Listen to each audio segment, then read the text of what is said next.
everybody, good afternoon. This is Jean here from Truelove Quilts for You.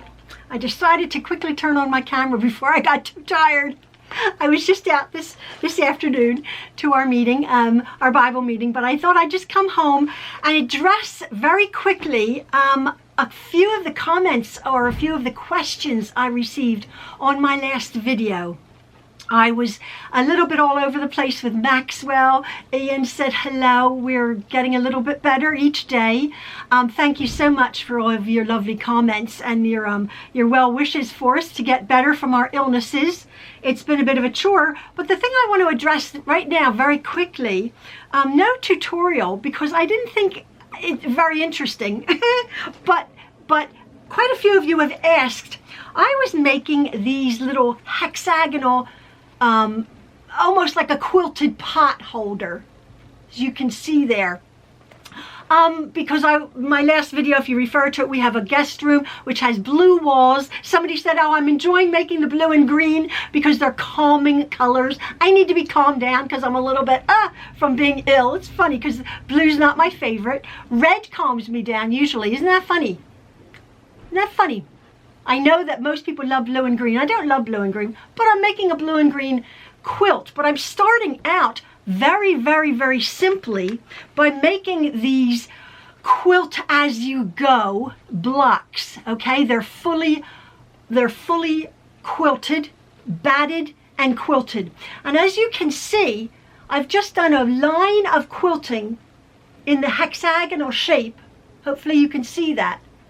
About 2 inches in and leaving that open. So it's pretty much quilted, as much as I would want to quilt it. It's fine as far as my batting goes. Now, I've done these from a template or from a ruler that I do have, and I wanted to share because people are like, do you have a template? As you know, I love my Fiskars ruler. I love my Martelli, a company in Jacksonville, Florida, my Martelli cutting mat. Well, Martelli and Enterprises has what are tons and tons of ergonomic cutters, mats, tables, unbelievable quilting tables, rulers, all sorts of notions. Really wonderful. You have to look them up. But what I have purchased from Martelli is this set. It's a set of a hexagonal template and this piece here. Okay, now in the set that I had purchased years ago, you get quite a few different sizes. I believe so. I think so. Or can you purchase them separately? I think you can. But anyway, whatever it is, you guys can go look. I'll put the link below. And yes, here is one, a smaller size. Let me get this out. It comes like this, and this is the outer piece. And I'll show you in a second how very, very simple it is to use these. Now, why I like Martelli mats is because when you cut anything with a Martelli ruler or their cutters, they have this almost like a rubber backing. When you put your template, that hexagonal template, you hold that on and it just turns and turns and turns and turns, and the fabric goes right with it.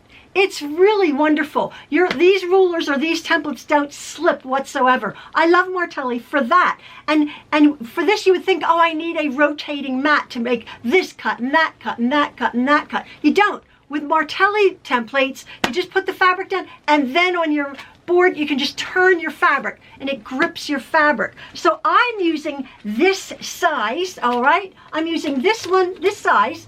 Now, I was cutting out my 10-inch squares as I was showing you, right? Well, this cutter is just slightly wider. Just slightly, like a half an inch, no, quarter of an inch on that side and quarter of an inch on that side. I'm not bothered. It doesn't quite fit a 10-inch square. That's all I'm saying. This inside piece, which would be that inside piece. Now, the outside piece that you cut would be from a I believe I measured it from this biggest point to that point, is 13 inches by 12 inches. So it takes initially a lot of fabric. You're using a 10-inch square, and then for the backing, you're using a 12-inch square by 13-inch square, which I've cut out here, as you can see, right? I've cut that out there. And then what you do is when you're sewing it, you have your three layers. You have your backing fabric. You line up a batting fabric, which you've cut from your template. You have your batting fabric. So this is really quilt as you go. I'm not going to demonstrate it right now because I think I've done this before, but if you want me to demonstrate it, I will later on. I just wanted to address this where I got my templates. So that's the backing and the batting, and then you lay on your front of your little pot holder, all right? And then you just turn these edges over and stitch them down, and that's what makes the self-bound hexagonal.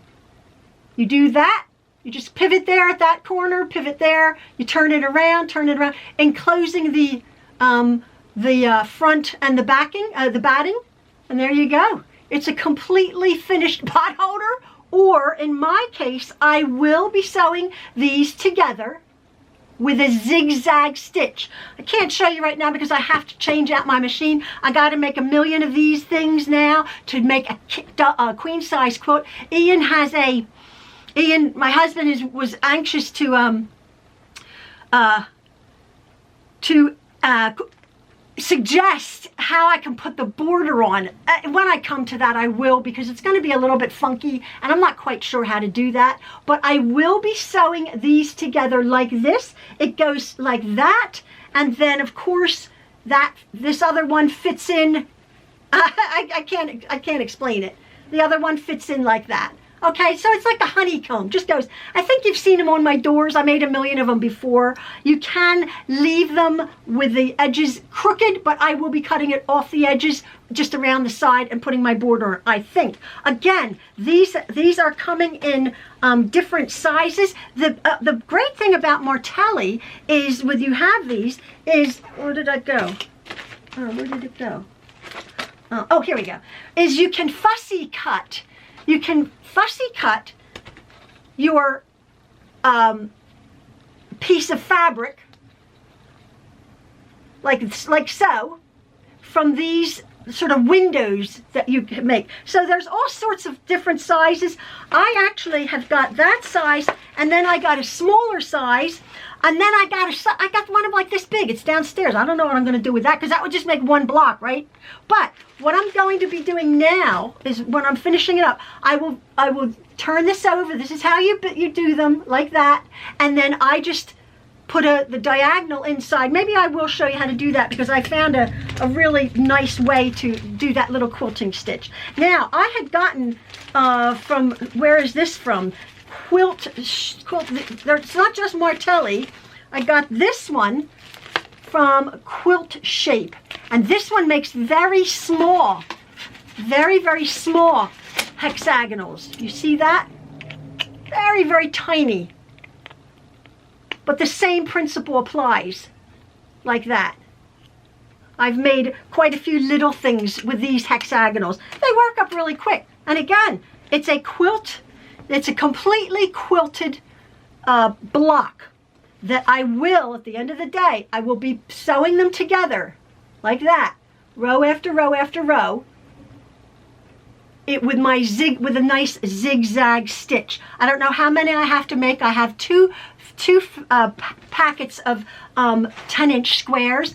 As I was saying, it does take quite a lot of backing fabric. Now, I'm so blessed to be able to pull all my different color backing fabrics from my my stash here of green. This is greens and blues. But if you were going to be doing one solid back, then you would have to realize that all of your binding, all of your binding would be the exact same color. You see that? Whereas when I did it scrappy, all my bindings are completely different. You see that? So if you're going to be using a lot of yardage, just make sure that you want this binding on all of your squares to be exactly the same. I was thinking it would make a really nice, maybe a stained glass effect if you did it with a black backing, and then you turned over your allowance here. It's really simple. I hope it's not, I'm making it like more difficult than it is. But again, there's my little, hopefully you can see that one. There's my little quilting stitch in the middle, just one. You could make, if you wanted to experiment with something like this, this could be a lovely way to practice free motion quilting. You could make a lovely flower in the middle or whatever.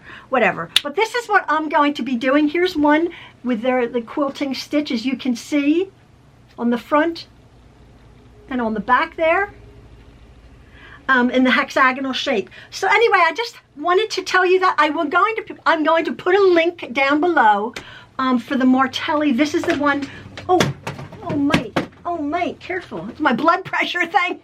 My blood pressure cuff just fell. So this is the one I'm using. Again, I'm using, it says number 5 here, and number 5 Martelli. I think that's in the series. You get this one, and this is, you cut out the whole piece. You don't cut out this for your backing. This is the whole piece that you're cutting out. So again, it is a quilt as you go. That's the entire piece that you're cutting out. It's only that this piece gets fitted in there to make something like that. So anyway, I'll put the link below. I hope you've enjoyed this. Thank you again. I'm so hot. I'm going to go change. I'm going to go have a rest now. Feeling a little bit better. I think maybe the yellow jacket problem that we have is resolving. We're going to be having one of our kids come over and fill the holes in the siding where the yellow jackets have gotten in, because I've gotten stung. So hopefully that will be done soon, and our house here is wonderful. But oh my goodness, that was terrible. I got stung quite a few times. Anyway, I want to put this up. I hope you've all had a lovely day. It's a beautiful sunny day here. Thank you so much again for all your lovely comments and your love to Maxwell and myself. Somebody said Maxwell is a very calming force. He is, actually. He's in the other room. And my husband. I'm a little all over the place. But Maxwell and Ian are very calm. And yeah, it's good here in the Truelove house. So anyway, thanks folks. Gonna go have a rest now. But as always, love from the Trueloves. Bye-bye.